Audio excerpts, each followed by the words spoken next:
राधे भक्तों, आज हम सुनने जा रहे हैं तिलकुट्टा चौथ की कहानी और व्रत की विधि। संकट चतुर्थी के दिन महिलाएं सुख सौभाग्य, संतान की समृद्धि और सर्वत्र कल्याण की इच्छा से प्रेरित होकर व्रत रखती है। पद्म पुराण के अनुसार इस व्रत को स्वयं भगवान गणेश ने मां पार्वती को बताया था। वैसे तो हर महीने की कृष्ण पक्ष चतुर्थी गणेश चतुर्थी कहलाती है, लेकिन माघ मास की चतुर्थी तिलकुट्टा चतुर्थी कहलाती है।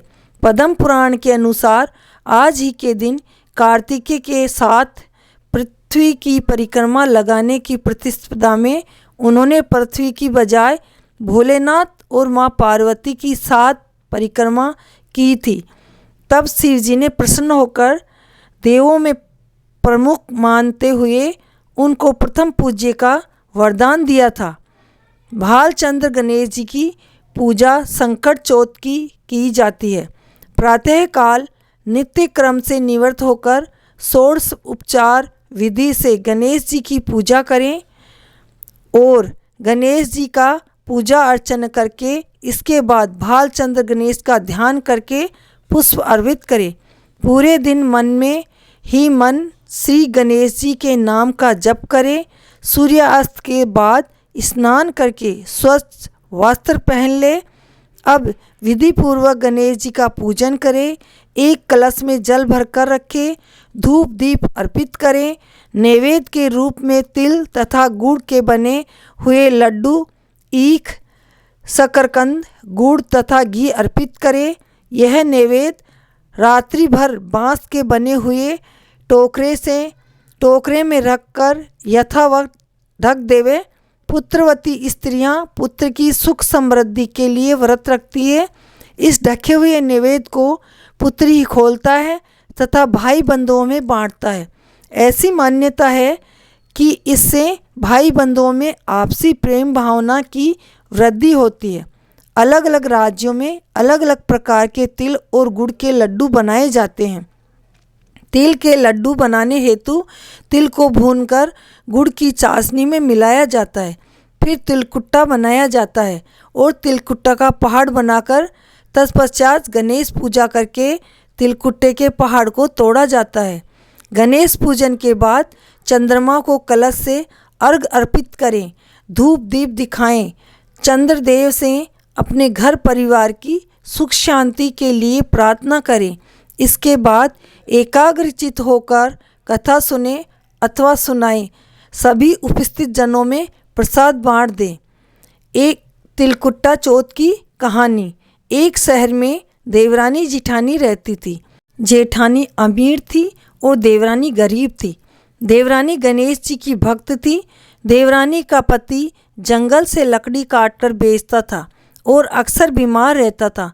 देवरानी जेठानी के घर का सारा काम करती और बदले में जेठानी बचा हुआ खाना, पुराने कपड़े आदि उसको दे देती थी।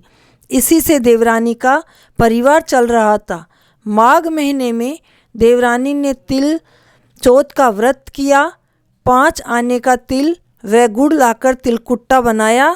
पूजा करके तिल चौथ की कथा सुनी और तिलकुट्टा छीके में रख दिया और सोचा कि चांद उगने पर पहले तिलकुट्टा और उसके बाद ही कुछ खाएगी।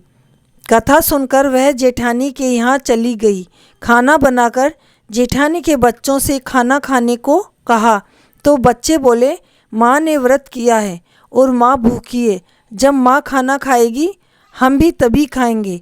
जेठ जी को खाना खाने को कहा तो जेठ जी बोले, मैं अकेला नहीं खाऊंगा। जब चांद निकलेगा तब सब खाएंगे, तभी मैं भी खाऊंगा। जेठानी ने उसे कहा कि आज तो किसी ने भी अभी तक खाना नहीं खाया, तुम्हें मैं कैसे दे दूं? तुम सुबह सवेरे ही बचा हुआ खाना ले जाना। देवरानी के घर पर पति बच्चे सब आस लगाए बैठे थे कि आज तो त्योहार है, इसलिए कुछ पकवान आदि खाने को मिलेगा। परंतु जब बच्चों को पता चला कि आज तो रोटी भी नहीं मिलेगी तो बच्चे रोने लगे। उसके पति को भी बहुत गुस्सा आया। कहने लगा, सारा दिन काम करके भी 2 रोटी नहीं ला सकती तो काम क्यों करती है। पति ने गुस्से में आकर पत्नी को कपड़े धोने से मारा। धोना हाथ से फिसल कर छूट गया तो पाटा उठाकर मारा। वह बेचारी गणेश जी को याद करती हुई रोते रोते पानी पीकर सो गई।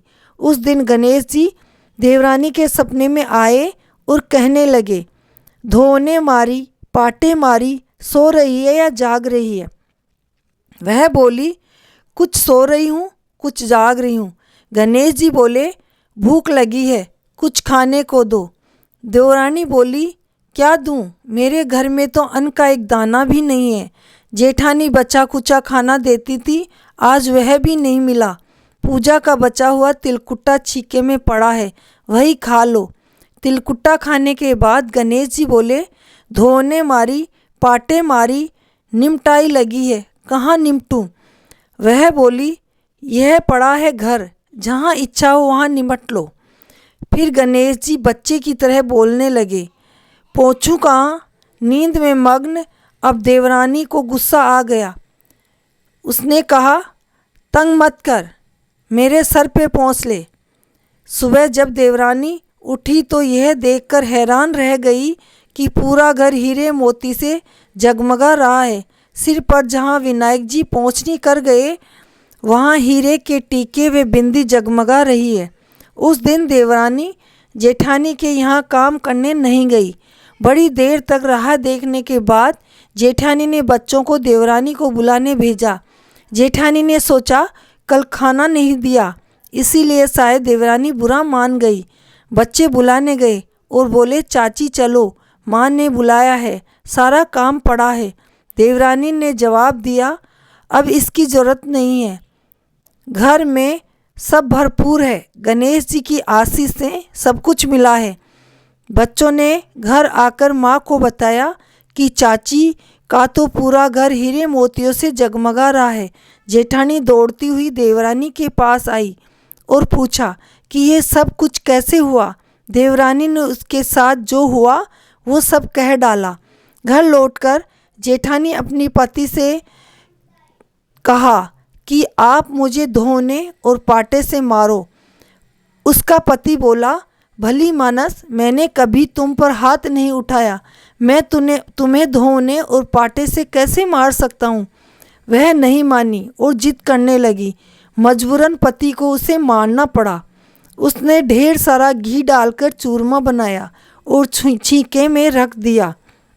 रात को चौथ विनायक जी सपने में आए और कहने लगे, भूख लगी है, क्या खाऊं। जेठानी ने कहा, हे गणेश जी महाराज, मेरी देवरानी के यहाँ तो आपने सूखा तिलकुट्टा खाया था, मैंने तो झरते घी का चूरमा बनाया है आपके लिए, छीके में रख दिया है, फल और मेवे भी रखे हैं, जो चाहे खा लीजिए। बाल स्वरूप गणेश जी बोले, अब निपटे कहाँ। जेठानी बोली, उसके यहाँ तो टूटी फूटी झोंपड़ी थी, मेरे यहाँ तो कंचन का महल है, जहाँ चाहो निमट लो। फिर गणेश जी ने पूछा, अब पूछूँ कहाँ। जेठानी बोली, मेरे ललाट पर बड़ी सी बिंदी लगाकर पहुँच लो। धन की भूखी जेठानी सुबह बहुत जल्दी उठ गई। सोचा घर हीरे मोतियों से जगमगा रहा होगा, पर देखा तो पूरे घर में गंदगी फैली हुई थी, तेज बदबू आ रही थी। उसके सिर पर भी बहुत सी गंदगी लगी हुई थी। उसने कहा, हे गणेश जी महाराज, यह आपने क्या कर दिया। मुझसे रूठे और देवरानी को टूटे। जेठानी ने घर की सफाई बहुत कोशिश की, लेकिन गंदगी और फैलती गई। जेठानी के पति को मालूम चला तो वह भी बहुत गुस्सा हुआ और बोला, तेरे पास इतना सब कुछ था, फिर भी तेरा मन नहीं भरा। परेशान होकर चौथ के गणेश जी से मदद की विनती करने लगी। गणेश जी ने कहा, देवरानी से जलन के कारण तूने जो किया था, यह उसी का फल है। अब तू अपने धन में से आधा उसे दे देगी, तभी यह सब साफ होगा। उसने आधा धन बांट दिया, किंतु मोहरों की एक हांडी चूल्हे के नीचे गाड़ रखी थी। उसने सोचा किसी को पता नहीं चलेगा, और उसने उस धन को नहीं बांटा। उसने कहा, हे गणेश जी, अब तो अपना यह बिखराव समेट लो। वे बोले, पहले चूल्हे के नीचे गाड़ी हुई मोहरों की हांडी सहित ताक में रखी 2 सुई के भी 2 हिस्से कर। इस प्रकार गजानन जी ने बाल स्वरूप में आकर सुई जैसी छोटी चीज़ का भी बंटवारा किया और अपनी माया समेट ली। हे गणेश जी महाराज, जैसी आपने देवरानी पर कृपा की वैसी सब पर करना। कहानी कहने वाले को, सुनने वाले को, हुंकारा भरने वाले को सब पर कृपा करना, किंतु जेठानी को जैसा दिया वैसा किसी को मत देना और देवरानी को दिया वैसा सबको देना। बोलो गजानन जी गणेश जी की जय, चौथ माता की जय। इसके बाद गणेश जी की कहानी कहनी चाहिए। एक बुढ़िया थी, वह बहुत ही गरीब और दृष्टिहीन थी। उसके एक बेटा और बहू थे। वह बुढ़िया सदैव गणेश जी की पूजा किया करती थी। एक दिन गणेश जी प्रकट होकर उस बुढ़िया से बोले, बुढ़िया माँ, तू जो चाहे सो मांग ले। बुढ़िया बोली, मुझको तो मांगना ही नहीं आता, कैसे और कैसे मांगूं? तब गणेश जी बोले, अपने बहू बेटे से पूछकर मांग ले। तब बुढ़िया ने अपने बेटे से कहा, गणेश जी कहते हैं तू कुछ मांग ले, बता मैं क्या मांगूं? पुत्र ने कहा, माँ तू धन मांग ले। बहू से पूछा तो बहू ने कहा, नाती मांग ले। तब बुढ़िया ने सोचा कि ये तो अपने अपने मतलब की बात कह रहे हैं, अतः वह बुढ़िया पड़ोसन से पूछने गई तो उन्होंने कहा, बुढ़िया तू तो थोड़े दिन जिएगी, क्यों तू धन मांगे और क्यों नाती मांगे? तू तो अपनी आँखों की रोशनी मांग ले, जिससे तेरी जिंदगी आराम से कट जाएगी।